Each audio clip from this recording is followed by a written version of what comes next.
ಗೋ ಹತ್ಯೆ ಮಾಡಲ್ಲ ಮುಸ್ಲಿಮರ ಘೋಷಣೆ. ಸಂಚಲನ ಸೃಷ್ಟಿಸಿದ ಮುಸ್ಲಿಂ ಲೀಡರ್ ನಡೆ. ದೇಶದ ಇತಿಹಾಸದಲ್ಲೇ ಒಂದು ಹೊಸ ಕ್ರಾಂತಿ ಶುರುವಾಗಿದೆ. ಯಾವ ಗೋಹತ್ಯೆಯ ವಿಚಾರ ದಶಕಗಳಿಂದ ಹಿಂದೂ ಮತ್ತು ಮುಸ್ಲಿಮರ ನಡುವೆ ಸಂಘರ್ಷಕ್ಕೆ ಕಾರಣವಾಗಿತ್ತೋ, ಯಾವ ವಿಷಯದ ಮೇಲೆ ದೇಶಾದ್ಯಂತ ಗಲಭೆಗಳು ರಕ್ತಪಾತಗಳು ನಡೀತಾ ಇದ್ವೋ, ಅಂತಹ ಒಂದು ಅತ್ಯಂತ ಸೂಕ್ಷ್ಮ ಮತ್ತು ಭಾವನಾತ್ಮಕ ವಿಚಾರದಲ್ಲಿ ಇವತ್ತು ಯಾರೂ ಊಹಿಸದ ಅತಿದೊಡ್ಡ ತಿರುವು ಸಿಕ್ಕಿದೆ. ನಾವು ಇನ್ಮುಂದೆ ಗೋಹತ್ಯೆ ಮಾಡಲ್ಲ, ಹಸುವನ್ನು ರಾಷ್ಟ್ರೀಯ ಪ್ರಾಣಿ ಅಂತ ಘೋಷಣೆ ಮಾಡಿ ಅಂತ ಇವತ್ತು ಮುಸ್ಲಿಂ ಸಮುದಾಯದ ಪ್ರಮುಖ ಧರ್ಮಗುರುಗಳು ಮತ್ತು ದೊಡ್ಡ ದೊಡ್ಡ ಸಂಘಟನೆಗಳು ಒಕ್ಕೊರಲಿನಿಂದ ಆಗ್ರಹಿಸುತ್ತಿವೆ. ಈ ಸುದ್ದಿ ಕೇಳಿದರೆ ನಂಬೋಕೆ ಕಷ್ಟ ಅನಿಸಿದರೂ ಸಹ ಕಾಶ್ಮೀರದಿಂದ ಕನ್ಯಾಕುಮಾರಿಯವರೆಗೂ ಇವತ್ತು ಇದೇ ಚರ್ಚೆ ನಡೀತಾ ಇದೆ. ಮುಸ್ಲಿಂ ಧರ್ಮಗುರುಗಳೇ ಈಗ ಬೀದಿಗೆ ಬಂದು ದಯವಿಟ್ಟು ಬಕ್ರೀದ್ ಹಬ್ಬಕ್ಕೆ ಹಸುಗಳನ್ನು ಕೊಲ್ಲಬೇಡಿ ಅಂತ ಕರೆ ಕೊಡ್ತಿದ್ದಾರೆ. ಅಷ್ಟಕ್ಕೂ ಇದ್ದಕ್ಕಿದ್ದಂತೆ ಮುಸ್ಲಿಂ ನಾಯಕರು ಹೀಗೆ ಹೇಳಲು ಕಾರಣವೇನು? ಗೋವನ್ನು ರಾಷ್ಟ್ರೀಯ ಪ್ರಾಣಿ ಮಾಡಿ ಅಂತ ಹೇಳ್ತಿರೋದು ಯಾಕೆ? ಈ ವಿಚಾರದಲ್ಲಿ ಕೋರ್ಟ್, ನಮ್ಮ ಸಂವಿಧಾನ ಮತ್ತು ಇಸ್ಲಾಂ ಏನು ಹೇಳುತ್ತೆ? ಒಂದು ಕಂಪ್ಲೀಟ್ ರಿಪೋರ್ಟ್ ಇಲ್ಲಿದೆ. ಕೊನೆ ತನಕ ಮಿಸ್ ಮಾಡದೆ ಈ ವಿಡಿಯೋವನ್ನು ನೋಡಿ. ನಾನು ಶಿವಮೂರ್ತಿ ಸರ್ಬಾ. ಮುಸ್ಲಿಂ ನಾಯಕರಿಂದ ದೊಡ್ಡ ಆಗ್ರಹ. ಗೋವು ರಾಷ್ಟ್ರೀಯ ಪ್ರಾಣಿ ಅಂತ ಘೋಷಿಸಿ. ಮೊದಲು ನಾವು ದೇಶದ ಅತಿದೊಡ್ಡ ಮುಸ್ಲಿಂ ಸಂಘಟನೆಗಳ ಇವತ್ತಿನ ನಿಲುವು ಏನು ಅನ್ನೋದನ್ನು ನೋಡ್ತಾ ಹೋಗೋಣ. ಇದರ ಹಿಂದೆ ರಾಜಕೀಯ ಅಡಗಿದೆಯಾ ಅಥವಾ ನಿಜವಾಗ್ಲೂ ಸೌಹಾರ್ದತೆ ಇದೆಯಾ ಅದನ್ನು ಕೂಡ ನೋಡ್ತಾ ಹೋಗೋಣ. ಡೀಟೇಲ್ ಆಗಿ ನಿಮಗೆ ಎಕ್ಸ್ಪ್ಲೇನ್ ಮಾಡ್ತಾ ಹೋಗ್ತೀನಿ. ಎಸ್, ಭಾರತದ ಅತ್ಯಂತ ಪ್ರಭಾವಿ ಮುಸ್ಲಿಂ ಸಂಘಟನೆ ಅಂದರೆ ಅದು ಜಮಿಯತ್ ಉಲೇಮಾ ಎ ಹಿಂದ್. ಇದರ ಅಧ್ಯಕ್ಷರಾದ ಮೌಲಾನಾ ಅರ್ಷದ್ ಮದನಿ ಇವತ್ತು ನೇರವಾಗಿ ಪ್ರಧಾನಿ ನರೇಂದ್ರ ಮೋದಿ ಅವರಿಗೆ ಒಂದು ಸವಾಲಿನ ಡಿಮ್ಯಾಂಡ್ ಇಟ್ಟಿದ್ದಾರೆ. ನರೇಂದ್ರ ಮೋದಿಯವರೇ, ನೀವು ನವಿಲನ್ನು ಹೇಗೆ ರಾಷ್ಟ್ರೀಯ ಪಕ್ಷಿ ಅಂತ ಮಾಡಿದ್ರೋ ಅದೇ ರೀತಿ ಹಸುವನ್ನು ರಾಷ್ಟ್ರೀಯ ಪ್ರಾಣಿ ಅಂತ ಘೋಷಣೆ ಮಾಡಿ. ನಾವೆಲ್ಲರೂ ಕೂಡ ಅದನ್ನು ಸ್ವಾಗತಿಸ್ತೀವಿ. ಗೋ ಹತ್ಯೆಯ ಹೆಸರಿನಲ್ಲಿ ನಡೆಯುವ ಗುಂಪು ದಾಳಿಗಳಿಗೆ ಈಗಲಾದರೂ ಒಂದು ಅಂತ್ಯವನ್ನು ಹಾಡಿ ಅಂತ ಮದನಿ ಗುಡುಗಿದ್ದಾರೆ. ಇದು ಕೇವಲ ಒಬ್ಬ ನಾಯಕನ ಮಾತಲ್ಲ ವೀಕ್ಷಕರೇ. ಆಲ್ ಇಂಡಿಯಾ ಮುಸ್ಲಿಂ ಜಮಾತ್ನ ಮೌಲಾನಾ ಶಹಾಬುದ್ದೀನ್ ರಿಜ್ವಿ ಕೂಡ ಇದೇ ರಾಗವನ್ನು ಹಾಡಿದ್ದಾರೆ. ಗೋವಿಗೆ ರಾಷ್ಟ್ರೀಯ ಪ್ರಾಣಿಯ ಸ್ಥಾನಮಾನ ಸಿಗಲಿ, ನಾವು ಮುಸ್ಲಿಂ ಸಮುದಾಯದ ಪರವಾಗಿ ಸರ್ಕಾರಕ್ಕೆ ಮೆಮೊರಾಂಡಮ್ ಸಲ್ಲಿಸ್ತೀವಿ ಅಂತ ಅವರು ಘೋಷಣೆ ಮಾಡಿದ್ದಾರೆ.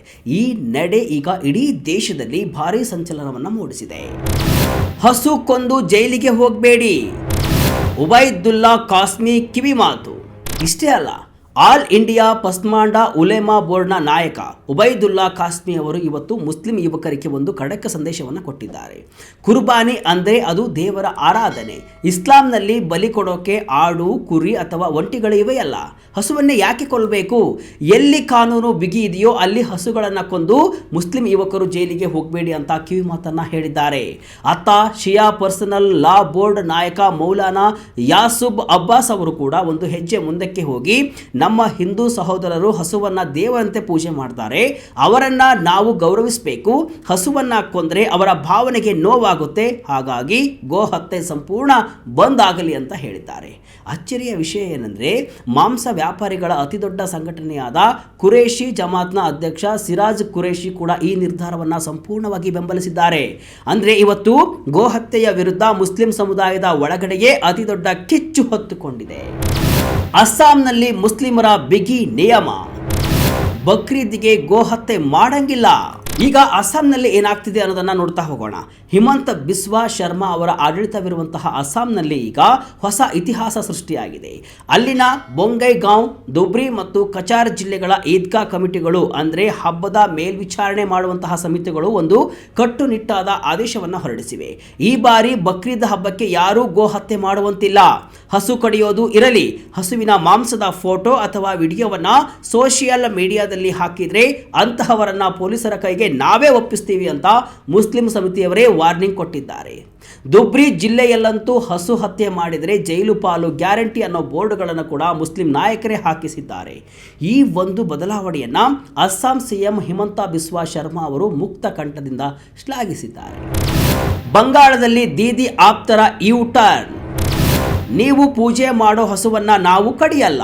ಇನ್ನು ಪಶ್ಚಿಮ ಬಂಗಾಳದ ಕತೆ ಕೇಳಿದ್ರೆ ನೀವು ಅಚ್ಚರಿ ಪಡ್ತೀರಾ. ಇಷ್ಟು ದಿನ ಗೋಹತ್ಯೆ ಪರವಾಗಿ ಮಾತನಾಡ್ತಿದ್ದಂತಹ ಎಚೆಯುಪಿ ನಾಯಕ ಹುಮಾಯೂನ್ ಕಬೀರ್ ಇವತ್ತು ಕಂಪ್ಲೀಟ್ ಬದಲಾಗಿದ್ದಾರೆ. ಅವರು ಇವತ್ತು ಹಸುವನ್ನ ಗೋಮಾತೆ ಅಂತ ಕರೆದಿದ್ದಾರೆ. ಬಂಗಾಳದ ಮಗ್ರಾಹತ್ ಎನ್ನುವ ಜಾಗದಲ್ಲಿ ಇತ್ತೀಚೆಗೆ ನಡೆದ ಒಂದು ಘಟನೆ ಇವತ್ತು ಇಡೀ ದೇಶಕ್ಕೆ ಮಾದರಿಯಾಗಿದೆ. ಕೆಲವು ಹಿಂದೂ ವ್ಯಾಪಾರಿಗಳು ಹಸುಗಳನ್ನು ಮಾರಾಟಕ್ಕೆ ಅಂತ ಸಂತೆಗೆ ತಂದಿದ್ರು. ಆಗ ಮುಸ್ಲಿಂ ಯುವಕರು ಅವರ ಹತ್ತಿರ ಹೋಗಿ, ಸಾರ್, ಈ ಹಸುಗಳನ್ನು ನೀವು ದೇವತೆ ಅಂತ ಪೂಜೆ ಮಾಡ್ತೀರಾ, ತಾಯಿ ಅಂತ ಕರಿತೀರಾ, ಅಂತಹ ಗೋಮಾತೆಯನ್ನು ನಮಗೆ ಕುಯ್ಯೋಕೆ ಯಾಕೆ ತಂದಿದ್ದೀರಾ? ನಾವು ಇನ್ಮುಂದೆ ಹಸುಗಳನ್ನು ಖರೀದಿ ಮಾಡಲ್ಲ, ಇವುಗಳನ್ನು ವಾಪಸ್ ಮನೆಗೆ ತೆಗೆದುಕೊಂಡು ಹೋಗಿ ಪೂಜೆ ಮಾಡಿ ಅಂತ ಕಳಿಸಿಕೊಟ್ಟಿದ್ದಾರೆ. ಹಸು ಯಾಕೆ ಹಿಂದೂಗಳಿಗೆ ಪವಿತ್ರ? ವೀಕ್ಷಕರೇ, ಈ ಬದಲಾವಣೆ ಯಾಕೆ ಮುಖ್ಯ ಅನ್ನೋದನ್ನು ಅರ್ಥ ಮಾಡಿಕೊಳ್ಳೋಕೆ ನಾವು ಸ್ವಲ್ಪ ಇತಿಹಾಸವನ್ನು ನೋಡಬೇಕು. ಹಿಂದೂ ಧರ್ಮದಲ್ಲಿ ಹಸುವನ್ನು ಮುಕ್ಕೋಟಿ ದೇವತೆಗಳ ವಾಸಸ್ಥಾನ ಅಂತ ಕರೆಯಲಾಗುತ್ತೆ. ವೇದಗಳಲ್ಲಿ ಹಸುವಿಗೆ ಆಜ್ಞಾ ಎನ್ನುವ ಪದವನ್ನು ಬಳಸಲಾಗಿದೆ. ಆಜ್ಞಾ ಅಂದರೆ ಯಾವುದನ್ನು ಎಂದಿಗೂ ಹಿಂಸೆ ಮಾಡಬಾರ್ದು ಮತ್ತು ಯಾವುದನ್ನು ಎಂದಿಗೂ ಕೊಲ್ಲಬಾರ್ದು ಅಂತ ಅರ್ಥ.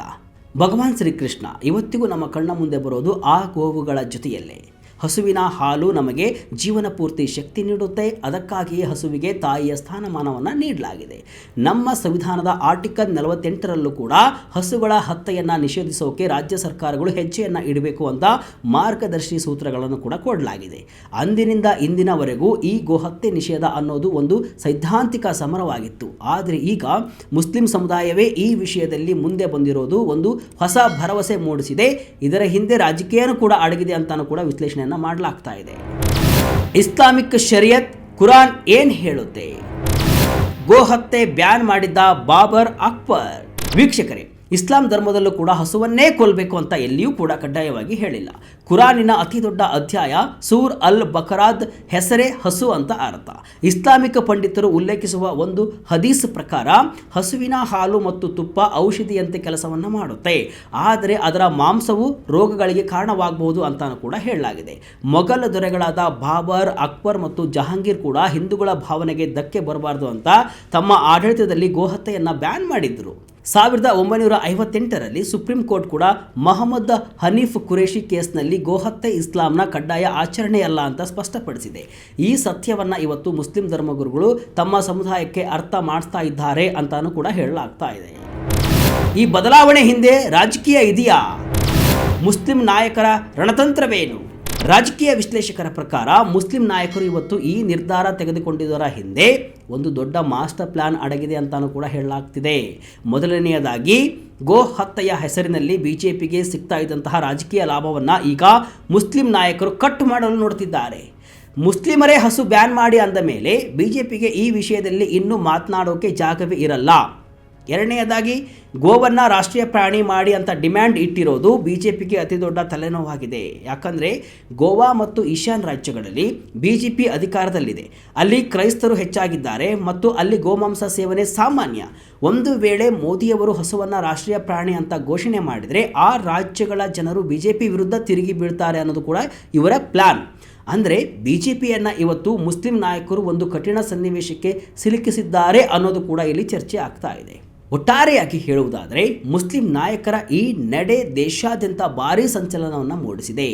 ಮುಸ್ಲಿಂ ಧರ್ಮಗುರುಗಳು ತೆಗೆದುಕೊಂಡಿರುವಂತಹ ಈ ನಿರ್ಧಾರವು ಕೇವಲ ಧಾರ್ಮಿಕವಲ್ಲ, ರಾಜಕೀಯವಾಗಿಯೂ ಕೂಡ ಅತ್ಯಂತ ಮಹತ್ವದಾಗಿದೆ.